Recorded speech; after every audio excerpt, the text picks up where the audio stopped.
Well, hello everybody. Pastor Randy here. Welcome to Making It Simple. Hope you're doing great on this beautiful Wednesday. Looking forward to being with you here as we continue to look at come and get out of the boat. Now, we ended off our conversation yesterday talking about putting that into action because when we see the invitation here, it doesn't just stop there. There's a requirement. An action, if you will, of what that means. So Peter is looking at Jesus and he says, I want to be where you are.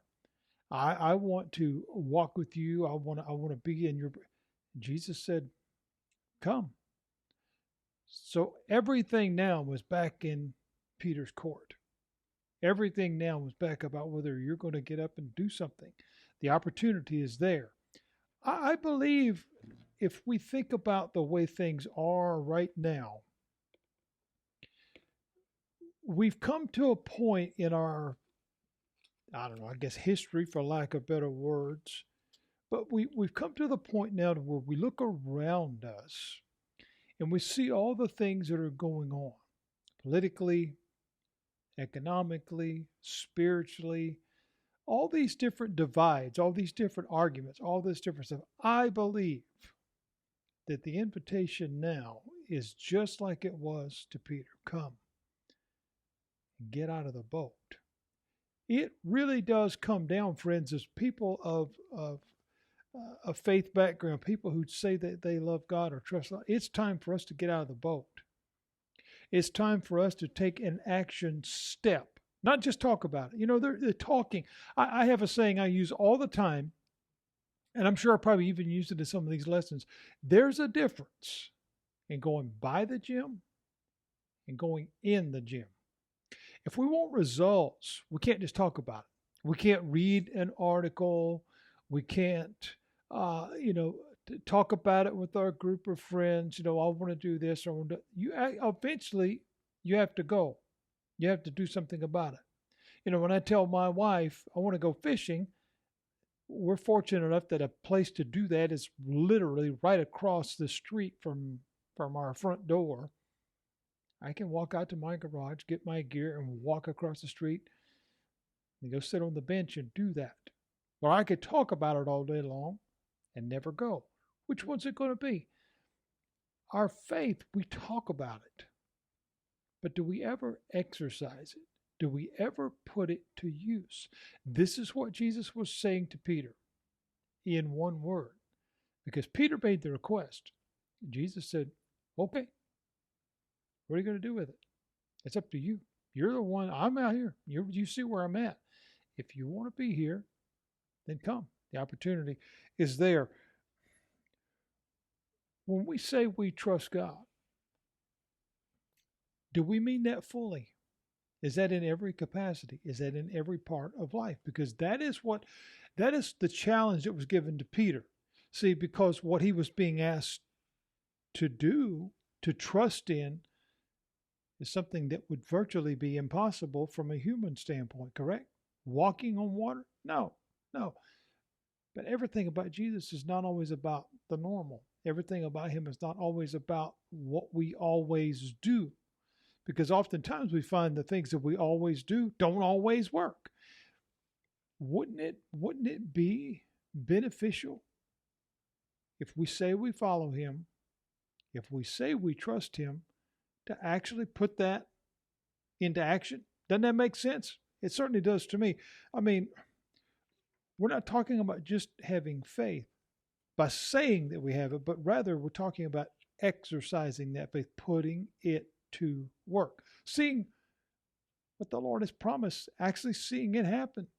Because you see, Peter wanted to be with God. He wanted to be out on the water with Jesus. He said that. And Jesus said, okay, you can do that. But he didn't go get him. He didn't hold him by the hand and help him over the side. No. He said, you come. If we want to see, it goes back to even the Old Testament principles of if and then. If you do this, then I'll do that. It's still the same thing, friend. Jesus said, come. This was a word of invitation. In other words, okay, you said it. Now do it. Well, that seems like common sense, doesn't it? That seems like the way that it should be. As we look at these invitations that we started back some weeks ago in this series that we're in here at Making It Simple, the great invitation of the Bible, we talked about how they affect our lives, and they are personal.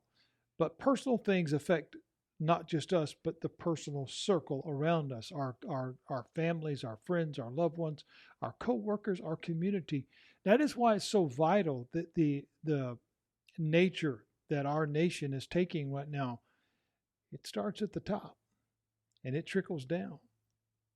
And what we're seeing is not good because it is based on things that are not good. It is told, if we read throughout Scripture, that there's 1,900 promises or invitations throughout Scripture. Now, who's determined that? I don't know. And I'm not going to have the argument as to whether that number is correct or not. All I know is there's a whole bunch of them. And we've been focused on several. You know, we're looking at those personal invitations that began back with Noah. Come you and your family into the ark. That word, it is indeed an invitation to exercise our faith. Come with me, and I will give you rest. Come unto me, all the little children. Come to me and drink of my water.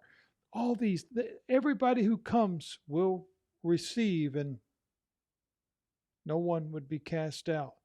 All of these are personal invitations. In other words, you walk to the mailbox, you took it out, and it's got your name on it. That's personal. That's to you. It's an invitation to exercise our faith. There's an invitation to put our trust in the one making the offer. You see, when we get that letter that says you may have one, then that also means I might not have. Jesus doesn't do stuff like that. He clearly says, come unto me and I will give you rest. Come, you and your family into the ark, and you shall be saved. And on so and on so. We can see all this. So here he says to Peter, come. Now that's one word, but that invitation that is so broad within that one word simply says, if you trust me, like you say that you do, and then get up and come on. I'm standing right here. I'm waiting on you. The invitation to receive, the invitation to believe. Again, it is putting action behind our words. It is something,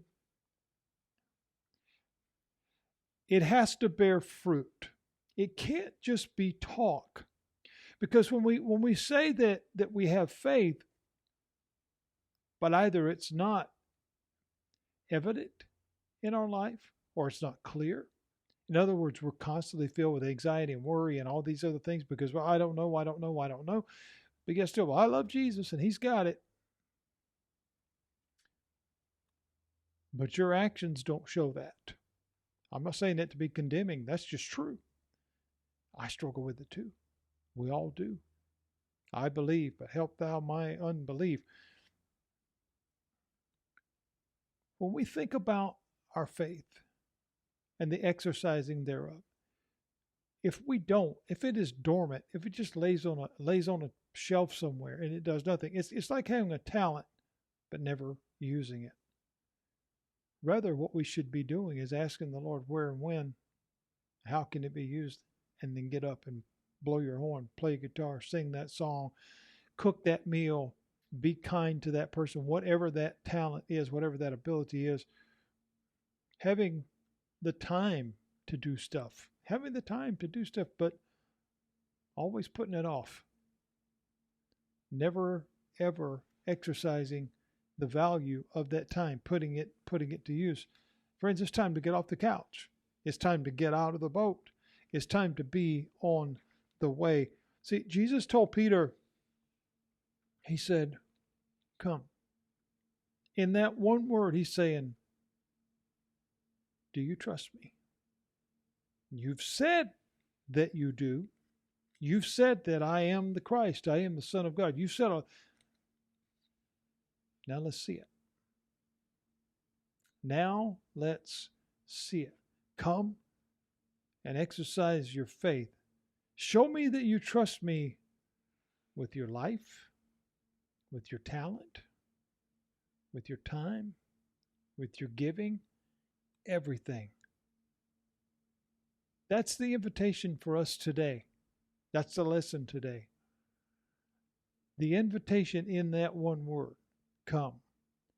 We see it here to Peter as to put your words into action. Don't just say that you have faith in me. Don't just say that you want to be about what I'm doing, or you want to be where I'm at, or you want to be closer to my will. Come. Get out of the boat and do it. Lord, I wish I could serve more. Well, what are you doing right now? Oh, Lord, I have this incredible talent. I wish I knew how to use it. Let's go. Lord, I wish I've got all this extra time. I wish I had something to do. Let's go. Lord, I want to be where you are. Come. Get out of the boat. It's time. We'll look at this a little deeper tomorrow as we look at the action that Peter has to take in order to exercise his faith, the hesitancy there, the realization of what that is and what it means to be standing in it, and then turn our eyes to something else. Come. Exercise your faith today. If you say it, do you believe it? And if you believe it, do you trust it? It's something to think about. God bless you. Lord willing, I'll see you tomorrow.